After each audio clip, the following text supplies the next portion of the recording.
so passionate about the work that Columbus House does. Columbus House is a non-profit that works to end homelessness. Columbus House turns 30 years old this year. And we're having a big celebration next month. And to get ready, we've been going through the attic. Literally, I was up under the eaves recently. Under the eaves recently, kept digging out these old pictures. I thought I'd show you a few of them. And those of you on the younger side might think these were taken with Instagram. In fact, this is just how pictures turned out 30 years ago. From the very beginning, it's a good example I like to call a kitchen table organization. It was just a group of citizens who looked out and saw a need and started responding and figuring it out as they went along. From the very beginning, it came out of what is now known as the Interfaith Cooperative Ministries, and those congregations were taking turns one night a week feeding the guys that they were sheltering, first in church basements and then in the shelter that got established. And 30 years later, the same thing is still happening. Those same congregations have their one night a week or one night a month where they come in. All of our food, almost all of our food anyway, is provided by volunteer groups like this. We have school groups and workplace groups. So if you're interested in peeling potatoes one night, come on down, we've got a way to put you to work. Those church basement origins are really in the DNA of the organization still and re-emerge in interesting ways. So one of our newer projects is called Abraham's Tent, where over 30 different congregations have come to us and said, we want to do more, how can we help? And as a consequence, now we have the Turkish Cultural Center of West Haven and the Episcopal Church in North Haven and St. Mary's in Brantford, and all working together to figure out how to house guys who would otherwise be in the streets of New Haven. This is our first shelter. It's a decommissioned convent loaned to us by the Hartford Archdiocese, and it was on Columbus Avenue, and that's how we got our name. We were there 20 years until we built this beautiful facility 10 years ago. And the basic thing is still happening here, food and shelter for people living on the streets. But it's also a facility that's really dedicated to helping people transition out of homelessness. So the staff there, they know what we all know, that it's smarter to teach a man to fish than to feed a man to fish. But that's easier said than done when the need is urgent. And every night, an urgent need shows up at the door of Columbus House. Over 100 people line up who have no place to stay, who are hungry, who often have serious health issues. And the staff is able to respond to that need, but also think long-term. So it is not a place that just warehouses people, but it's a place where a very sophisticated network of services have grown up over the last 30 years, where people get job training, they get education, they get treatment, they get to medical appointments, and they ultimately get housed. So people get housed every day through Columbus House. And that's one of the things that's most exciting to me. How from those church basement origins, responding to a crisis has grown into something that's really working to end homelessness. We don't work just where people are currently homeless, but we're trying to prevent it also. So for example, Thomas here was a World War II veteran. He worked at the Knights of Columbus for many years and Hartford Current.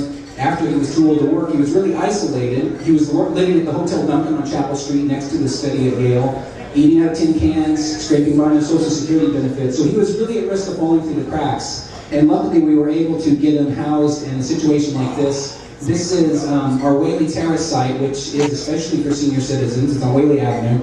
And it's not just the apartment that's key here, it's really the services that wrap around it.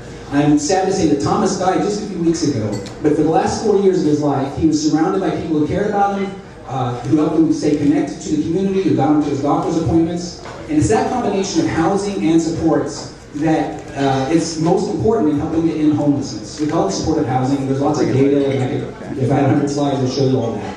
But what it boils down to is that when you provide housing and supports surrounding it, it saves money, it's effective, it saves in prison costs, it saves in lost work time. Let me tell you about some more clients. This is Drew. He, like me, was a teacher part-time at a Connecticut State University campus.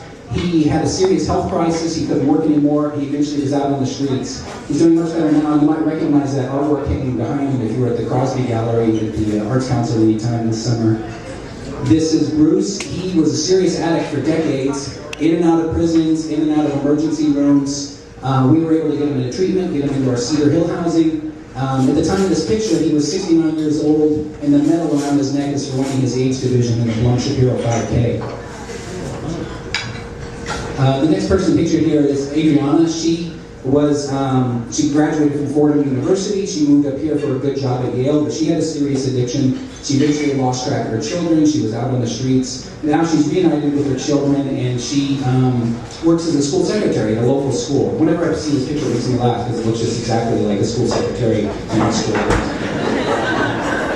And all those folks lived in situations like this. So even though most people, when they think of Columbus House, they think of the shelter on Columbus Avenue or the newer shelter on Grosso. In fact, most of our clients live in situations like this. On the bottom right there is Harkness House. It's especially for homeless veterans, which unfortunately we have a growing population of in this community recently.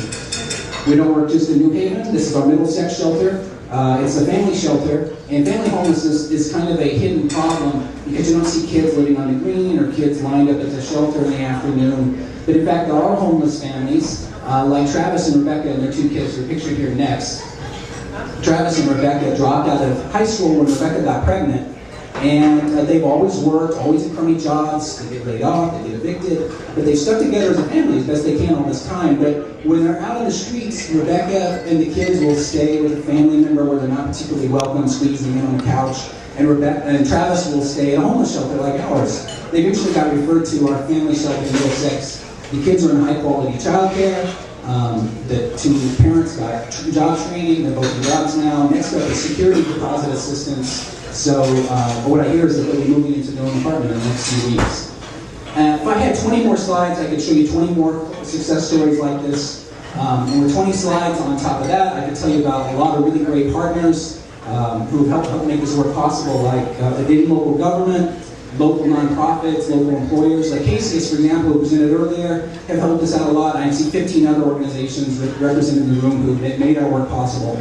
But with 100 slides, what I would say would still boil down to this, that homelessness is not a permanent condition.